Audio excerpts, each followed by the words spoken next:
Pare, bakit dito tayo tumuloy sa bahay nila Antonio? Bakit hindi kila Elvira? Marami akong gusto itanong kay Antonio eh. Gusto ko malaman kung anong kalagayan ni Frederico dito. Kung ano ang relasyon niya sa mga politiko, kung anong kapangyarihan niya. Gusto ko malaman kung sino kakalabanin mo. Sigurado may kapangyarihan yun. Kagaya sa'yo. Mahirap talunin yun, pare. Hindi ako natatakot sa kanya. Bastuso na ba ito, Inigo? Hanggang dito ba naman? Sa kama natin mag-asawa? Si Romana pa rin ang iniisip mo? Santo. Pasensya ka na. Hindi ko sinasadya. Lasing lang talaga ako. Anong hindi? Aminin mo, ginusto mo. Gusto mo makita si Romana. Siya ang gusto mo makita. Siya ang gusto mo halikan. Oo! Siya ang gusto ko! Iba ang gusto mong marinig? Na hanggang ngayon, siya pa rin ang laman ng isip at puso ko. Bakit, Inigo? Bakit hanggang ngayon? Inigo, kasal na tayo. Mag-asawa na tayo. Dahil mahal ko siya. At kahit pilit ko siyang kalimutan, hindi ko magawa. Dahil mahal na mahal ko si Romana. Taksil ka!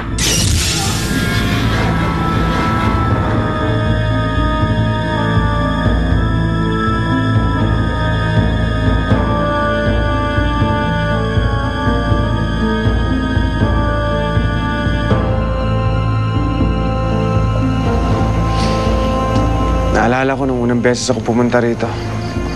Kasama ko pa si Romana.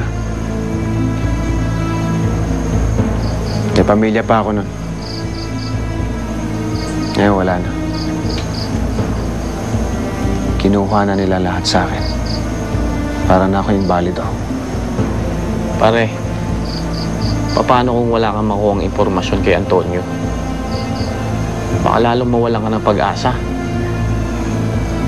Ano? Kakatok ba tayo o aalis na tayo?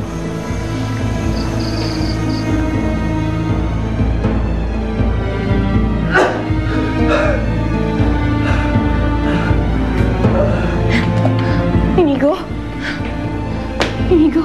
Inigo, patawarin mo ako.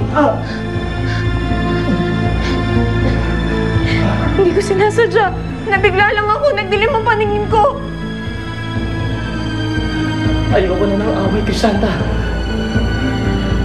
Inigo, hindi naman kita aawayin kung hindi mo pilit sinisingit si Romana. Inigo, kalimutan mo na kasi siya. Pinipilit ko siyang kalimutan, Crisanta. Pero hindi ko talaga magawa.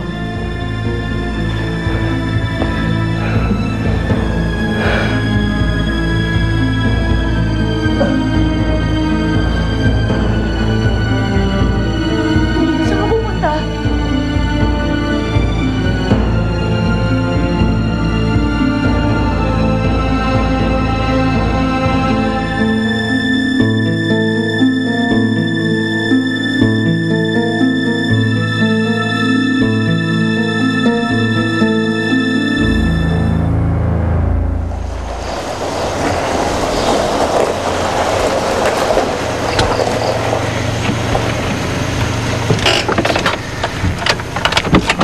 Romana, maraming salamat.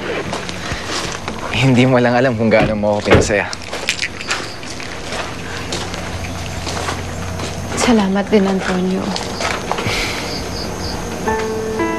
Kahit alam mong dehado ka, kahit alam mo namang hindi ko mapapantayan ang nararamdaman mo para sa akin, gusto mo pa rin ako. Ayoko sana maging abusado. Romana, kailanman hindi mo ako inabuso.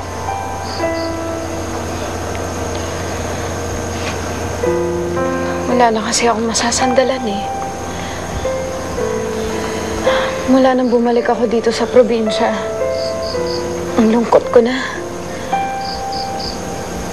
Naiisip ko kasi si Inay at Itay. Kung nandito lang si Itay, siya sanang nahuhugutan ko ng lakas. Salamat. Pakisabi lang kay Antonio na nandaan po kami. Sige po, sir. Ay.